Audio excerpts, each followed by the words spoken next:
uh, Ozzy Osbourne Black Sabbath tribute was the most emotional concert I've ever participated or had the honor of participating in. Everybody who was there, whether they were in the audience or performing or crew members, whatever, were there out of love and respect for Ozzy Osbourne.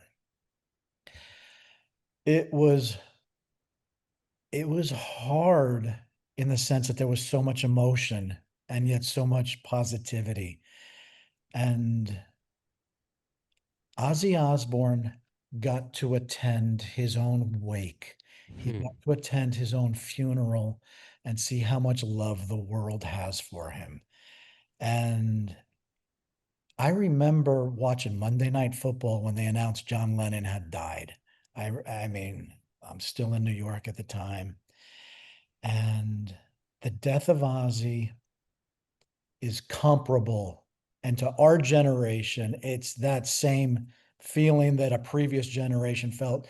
John Lennon's death, Elvis Presley's death. I mean, this is the music that helps shape you. Black Sabbath are the soundtrack to my teenage delinquency. And I say that with love. I say that with reverence. So Guns N' Roses were on tour when the Sabbath Ozzy tribute was going down. It was on a Saturday. On Friday, we did a show in Stockholm, Sweden. And from there, a handful of us, because we couldn't take everybody, couldn't take the full crew or any stuff like that, playing, went to the charters, took the planes, got to Birmingham, 5 a.m., something like that. There was a sound check early in the morning, like 9 or 10. And then, you knew your time slot and it was go time. It was, again, I can't emphasize enough how important Black Sabbath are to everybody who performed on that stage. Not just Guns N' Roses, but everybody from the show opener to the closer. Uh chit-chatting with Zach Wild, and he's emotional. Chit-chatting with Mike Inez, and we're both trying not to cry. The tears are welling, and it was purely love and respect, you know.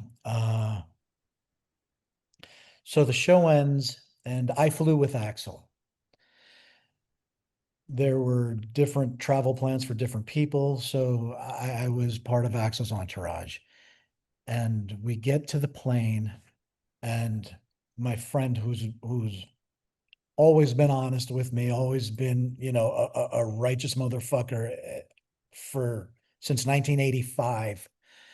He literally collapses into his chair on the plane and goes, "The tour's over, right?" And I knew exactly what he meant, because after such an emotional, important show, doing Finland in another day or any other show, you just want 15 rounds with Muhammad Ali. Right, right, right. I know. There was no, you've already achieved the highest of highs, the most emotional and emotionally draining and important gig. So I feel like I'm rambling. I'm eating up every word. Enjoy it. You mentioned some people that you had met, and the pictures that came out afterwards, the ones of Axel meeting Ozzy. Surprisingly, I think for us fans for the first time. Were you there? Have you met Ozzy before this? Who would have thought? I just never would have thought like those guys would have crossed paths at some point in their careers. But no, thankfully they did before Ozzy passed. And yeah, no, that they got to have their moment, and that was beautiful. Uh, Slash and Duff obviously knew him prior, Hmm. but there was all kinds of reunions. There was all kinds of, I haven't seen you in a long time. I got to spend a few minutes with Kerry King, who I just love and respect. And the Kerry King solo record is so slamming. Yeah, I mean, that's that's just turbocharged fucking crush your skull heavy metal. I got to see Kerry King play at the Henry Fonda Theater about half a year ago, and it was devastating. It was friggin' devastating. So you bump into people. I saw Stefan Chirazi. I saw, this one, that one, friends, and it was a beautiful scene, but it had this shadow of sadness because you knew why you were there. You knew that this hero, this rock and roll outlaw hero who is suffering from Parkinson's, is going on stage for the last time, and who knows if he can even fucking make it onto the stage. And true champion that he was, there were rumors prior to the gig. Ozzy's going to do two Ozzy songs and two Black Sabbath songs. Nah, motherfucker rose to the occasion and just did his thing, exceeded all expectations, and went out on top. So nothing but respect.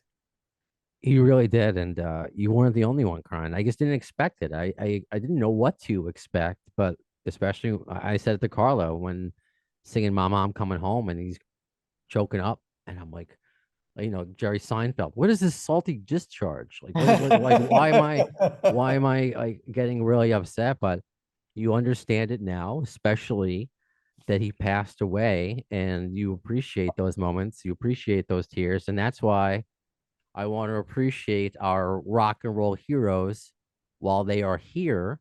So, with that said, this is you're about to again leave on tour with Guns N' Roses for their 40th anniversary. What does that mean to you of 40 years of Guns N' Roses? What is does that even register? Has that registered to you this year? Not until you just mentioned it. I'm sorry. No, no. I'm sorry. I added for some more I grace. moved out from California. Excuse me. I moved out from New York to California when I was 21 years old. My first friends, my first friends were the guys in Guns N' Roses. Me and the guy I moved out from New York with, a guitar player named Randy Piwar, were looking for apartments. So we went into this place on Cherokee, Cherokee, right by La Brea, and said for lease, for rent. So we go in, bump into a fella in the hallway named West Arkeen. And to two New Yorkers, West Arkeen was as Jeff Spicoli as they come. He's got shorts, he's got a bottle of tequila. Hey, man. So one thing led to Some another. gnarly waves. Okay, sorry. One thing led to another, and we wound up partying for the next 3 nights. Okay. Non fucking stop. It was game on, and it was always game on. Living next door to Wesley was a fella named Duff. Crashing on Wesley's floor was a person without residence named Axel. Okay. And we didn't get the apartment there, but we made friends there. And this is August 85, and they've got a show in September 85 at the Troubadour. And they keep talking Guns N' Roses, and they live like rock and rollers the way I'd never seen anyone else live. It was 24/7 Guns N' Roses always. And just hearing that name, Guns N' Roses, I was like, if you're half as good as your name, you're pretty fucking cool. And went to the Troubadour on a Thursday night, if memory serves. There's like 50 of us, 60 of us. And it was seeing Aerosmith at Max's Kansas City. It was seeing The Clash. It was all those people who got in on something really early. That was the night they premiered Rocket Queen. And it's like these dudes who I've been drinking cheap beer with and talking about dreams and bonding with are really fucking good. And I've been fortunate to be part of the Guns N' Roses family ever since. I didn't always work, especially when I was under the influence, but since my sobriety forward, my friends who weren't sober at the time were supportive of me and gave me opportunities. And luckily, I haven't fucked up bad enough that so I'm still here.